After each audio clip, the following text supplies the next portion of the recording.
빌레몬서 1장 8절에서 14절 말씀 마음을 집중하시고 함께 읽어보겠습니다.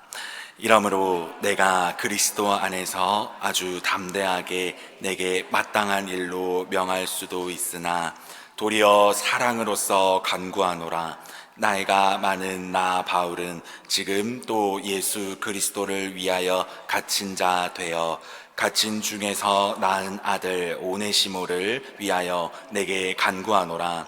그가 전에는 내게 무익하였으나 이제는 나와 내게 유익함으로 내게 그를 돌려 보내노니 그는 내 신복이라. 그를 내게 머물러 있게 하여 내 복음을 위하여 갇힌 중에서 내 대신 나를 섬기게 하고자 하나 다만 내 승낙이 없이는 내가 아무것도 하기를 원하지 아니하노니 이는 너희 선한 일을 억지같이 되지 아니하고 자의로 되게 하려 함이라. 아멘. 오늘 함께 은혜 나누실 말씀의 제목은 복음은 관계도 회복시킵니다. 복음은 관계도 회복시킵니다 라는 주제를 가지고 함께 말씀의 은혜를 나누고자 합니다. 1세기 로마 시대에 유명한 귀족이었으며 또 정치가였고 또 변호사 그리고 유명한 편지가였던 플리니우스라는 사람이 있었습니다. 그는 수많은 편지를 통해서 당시의 정치, 법률, 사회에 관한 이야기들을 굉장히 많이 남긴 걸로 유명한 사람입니다. 그의 많은 편지 안에서 오늘은 이 도망친 노예라는 편지의 제목을 그리고 이 편지의 내용을 여러분들에게 소개를 시켜드리면서 오늘 설교를 좀 시작해 보고자 합니다. 어느 날 플리니우스에게 한 친구가 다가옵니다. 그리고 이 친구가 이야기를 합니다. 자신의 노예가 도망을 쳤는데 찾게 되면 로마의 법대로 처리를 좀 해줬으면 좋겠습니다 라고 이 친구가 플리니우스에게 이야기를 하게 됩니다. 당시 1세기 로마법에는 이 노예가 도망을 갔을 때 어떻게 다뤘을까요? 1세기 로마의 고대 법전을 살펴보면 노예라는 존재는 당시 주인의 재산권으로 이야기하고 있습니다. 그렇기 때문에 이 주인의 재산이 떨어져 나갔다라고 당시에 노예를 도망간 것에 대해서 생각을 하고 있습니다. 그렇기에 노예에 대해서 고발 그리고 벌의 종류 등을 직접 정할 수 있는 모든 권한을 가졌다라고 이야기를 하고 있습니다. 일방적으로 당시의 로마는 노예가 도망갔다는 신고가 들어오면 노예를 잡는 전문 사냥꾼들이 있었다라고 합니다. 그 사냥꾼들을 풀면서 벽보에는 이 노예의 인상착의를 공개하여 사람들이 노예를 찾아서 노예를 신고하게끔 하는 제도가 당시 로마 제도에 있었다라고 합니다. 이렇게 해서 노예를 잡게 되면 공개적인 매질을 기본으로 하여 노예의 이마에 도망자라는 표식을 새겼다고 합니다. 그리고 그뿐만이 아니라 심한 경우에는 우리가 잘 알고 있는 십자가형까지 허용이 되었다라고 합니다. 그리고 이 노예를 숨겨주거나 몰래 고용을 했을 때에도 벌금이나 당시의 법적 책임에 따라서 엄히 다스렸다라고 당시 로마의 법에는 나와 있습니다. 이만큼 당시 로마는 도망친 노예에 대해서 굉장히 엄하게 다스렸음을 우리가 알 수 있습니다. 이 법을 잘 알고 있던 플리니우스는 친구의 노예를 찾다가 어느 날 노예가 플리니우스를 찾아왔다라고 합니다. 그리고 도망쳤던 당시의 상황을 이야기할 수 있는 기회가 되어서 이야기를 듣게 되고 이 플리니우스는 친구에게 이런 이야기를 전했다라고 합니다. 그는 나에게 간절히 부탁했습니다. 그가 나에게 보여준 겸손함이 너에게도 전해지기를 간절히 바랍니다. 너가 분노를 줄이고 자비를 그 노예에게 보이기를 나는 간청합니다 라는 편지의 내용을 플리니우스는 그 친구에게 적었다라고 전해집니다. 이 노예에 대해서 엄하게 다스리지 말고 노예를 용서하고 다시 노예로 받아주기를 원한다. 다시 자비롭게, 그리고 이 노예에 대해서 때리지 말고 잘 받아줬으면 좋겠다라고 플리니우스는 이 친구에게 이야기한 셈이죠. 이 이야기는 오늘 저와 우리 모든 성도님들이 봉독한 오늘 이 본문을 조금 더 깊게 이해할 수 있는 너무나도 좋은 예시입니다.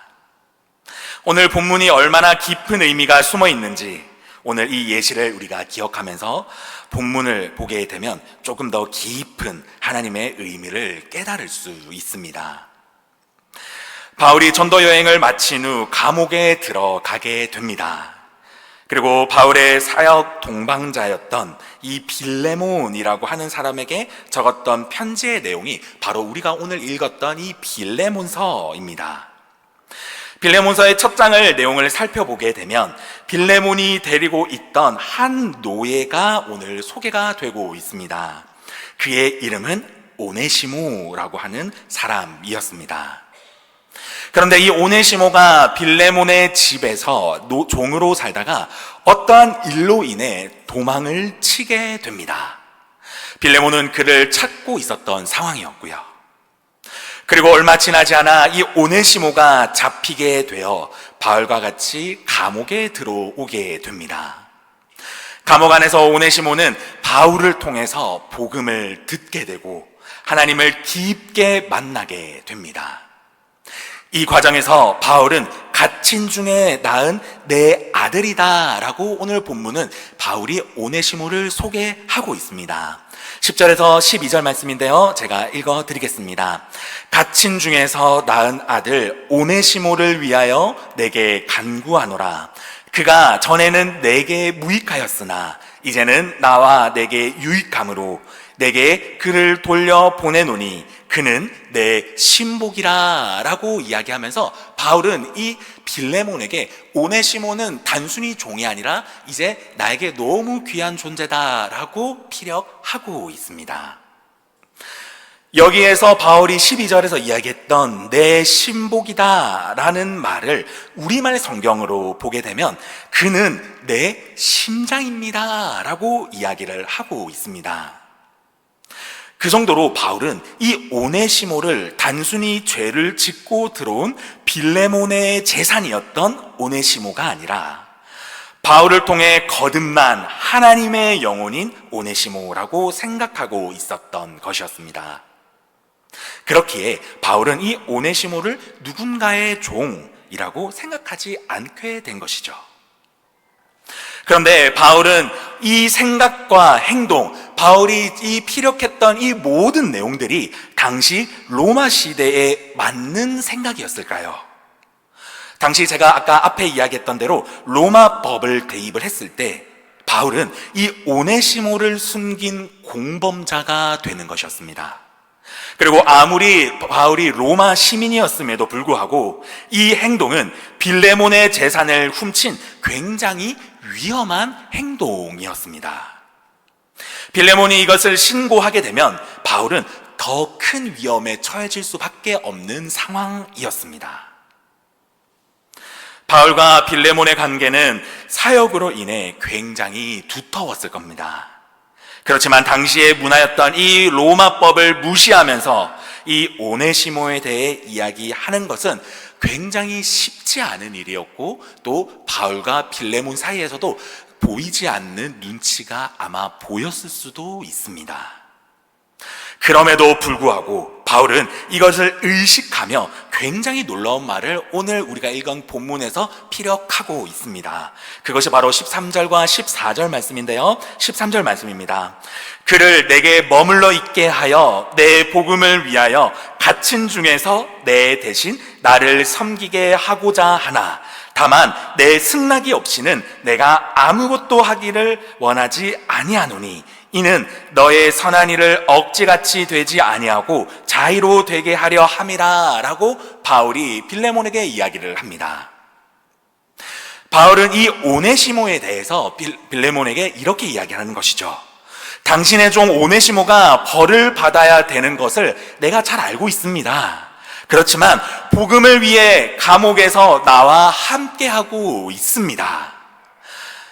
그렇지만 나는 그렇기 때문에 복음을 위해 감옥에 함께하고 있는 이 오네시모에 대해서 나는 빌레몬 당신의 승낙이 없이는 나는 이 오네시모에 대해서 나는 아무것도 하기를 원치 않으니 내 마음에서 억지가 아닌 자의로 이 오네시모를 좀 용서하여 주셨으면 좋겠습니다 라고 바울이 이 빌레몬에게 오네시모에 대한 이야기를 오늘 이 피력을 한 것이죠. 그리고 이 말의 핵심은 오늘 읽지는 않았지만 16절이 바로 큰 핵심인데요. 16절에 이런 말씀이 있습니다. 이후로는 종과 같이 대하지 아니하고 종 이상으로 곧 사랑받는 형제로 둘 자라라고 이야기를 하면서 이 오네시모를 종으로가 아니라 종 이상으로 대해줬으면 좋겠다라고 이야기를 하게 됩니다. 하나님께서는 오늘 예배를 드리는 저와 우리 모든 성도님들에게 주시는 이 핵심의 말씀이 바로 여기에 있습니다. 서론에서 이야기한 이 플리니우스와 바울의 상황이 사실 굉장히 비슷한 상황으로 보입니다. 그렇지만 이 두 이야기에는 굉장히 큰 차이가 있습니다. 플리니우스의 상황은 마치 세상에서의 자비와 또 조금의 더 좋은 노예로 취급해달라는 그런 좋은 사람의 모습을 그리고 있습니다. 노예를 잘 대해주라 라는 말을 하였지만 결국에는 이 플리니우스의 이야기에는 노예는 노예의 신분을 벗어나지 못했다라는 것을 우리가 볼 수 있는 것이죠. 즉 단순히 잘 해줘라 라는 윤리에 지나지 않다라는 이야기인 것이죠. 그러나 반대로 바울도 이 오네시모에 대해 빌레몬에게 좋은 노예이니 너무 나무라지 말고 잘 대해줬으면 좋겠습니다 라고 말할 수도 있는 상황이었습니다. 그렇지만 바울은 종이 아니라 종 이상으로 사랑받는 형제로 두어달라고 부탁합니다. 빌레몬이 바울을 대하듯 오네시모에게도 대하라고 이야기를 하고 있는 것이죠. 어쩌면 이 바울은 쉬울 수도 있지만, 바울에게는 쉬울 수도 있지만, 빌레몬에게는 사실 굉장히 실행하기에 어려운 이야기였을 겁니다. 바울이 이야기한 이 모든 이야기, 어떻게 이게 가능했을까요? 이 모든 것을 가능하게 해주신 것은 다름이 아니라 바울에게도 임하시고 또 빌레몬에게도 임하였으며 뒤늦게 이 오네시모에게도 임했던 예수 그리스도의 사랑, 그 귀한 사랑을 내가 경험해 보니 또 이 예수 그리스도의 사랑을 바울과 오네시모와 또 빌레몬 모두가 경험해 보니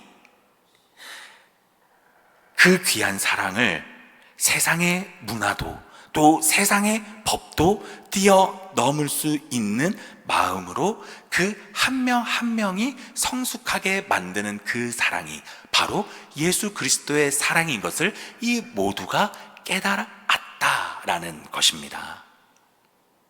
특별히 바울은 빌레몬에게 오네시모를 종이 아니라 형제로 환대해 주라라는 이 말이 바로 복음에서 나오는 그 뜨거운 감동과 뜨거운 감격에 의해 나타나는 사랑의 증거가 있어야 가능한 것이 바로 이들이 이야기하는 바로 사랑의 환대입니다.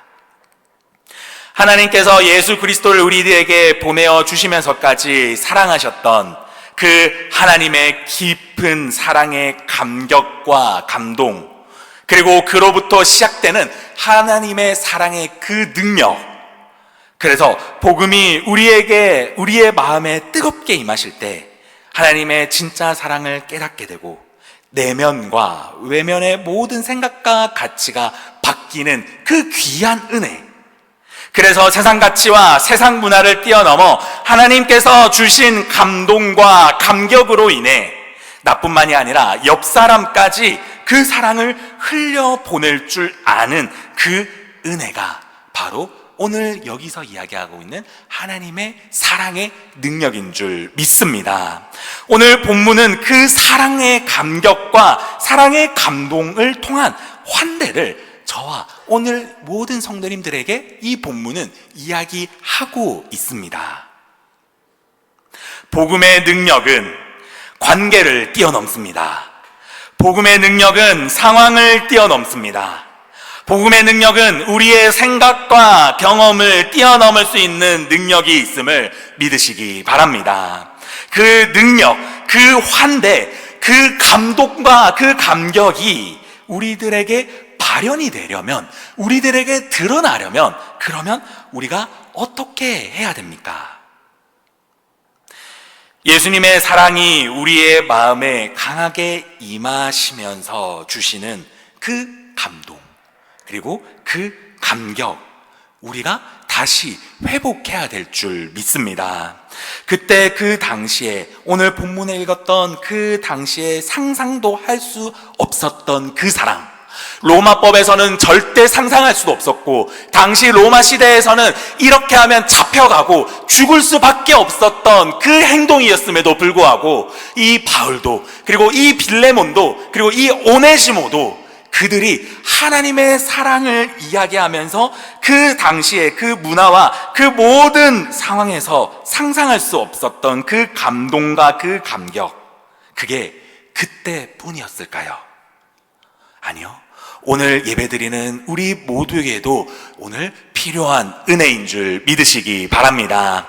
우리 사랑하는 고항교회 성도님 여러분, 오늘 말씀을 통해서 주님은 우리의 모든 관계들, 가정과 직장과 교회까지 모든 관계들을 기억해 보게 하십니다. 그리고 그 관계들에서 나의 생각과 나의 마음, 나의 모든 것들이 그리스도의 향기가 드러나는지 오늘 한번 돌아보라 라고 말씀하시고 계십니다. 그리스도의 향기가 드러나는 관계는 그 관계가 어려운 관계가 될지라도 하나님이 개입하시기 때문에 반드시 회복시켜 주신다라고 하십니다. 복음 때문에 관계가 어려워진 분들이 분명히 계실 겁니다. 그런 분들은 주님은 반드시 그 상황과 그 관계를 하나님은 끝까지 포기하지 않으시고 그 관계를 회복시켜 주신다라고 오늘 이 말씀에서 우리들에게 말씀하시고 계십니다. 중요한 것은 관계가 회복되는 것도 중요하지만 그 관계를 하는 우리들이 그리스도의 향기, 그 주님의 사랑의 감격과 감동을 그 관계 내에서 흘러보내고 있는지 없는지, 우리가 그런 역할을 하고 있는지 없는지 돌아봐야 될 줄 믿습니다. 우리의 힘과 능력으로는 그것을 표현할 수 없습니다. 그 감격과 감동은 전적으로 주님이 주셔야 될 줄 믿습니다. 그럴 때 모든 형제 자매들에게 주님의 사랑으로 환대를 할 수 있음을 우리가 오늘 이 말씀을 통해서 기억하시기를 간절히 소망합니다. 주님은 그것을 우리들에게 오늘 말씀을 통해 회복해야 할 부분이다 라고 이야기하십니다. 주님은 오늘 이 말씀을 통해서 우리가 기도를 통해 이 감동과 감격을 우리가 기도를 통해 구해야 된다라고 말씀하시고 계십니다. 말씀을 마무리하도록 하겠습니다.